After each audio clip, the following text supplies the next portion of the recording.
Alright, hi guys. So this is how you make a copy and make it look like that. Unit 2 reading. All I did was I took Unit 1 writing and reading tabs.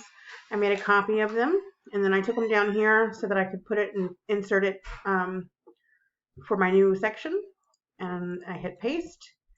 And then what you can do is, since it looks like this, we want to change it. Obviously, the easy part is to change the writing to Unit 2, Acts, Character, Analyzing Character, Theme, and Structure. But the format or the color is a little bit different. So you just want to click on it, click Format, Options, Recolor. And so what I did was I made it this kind of orangey color.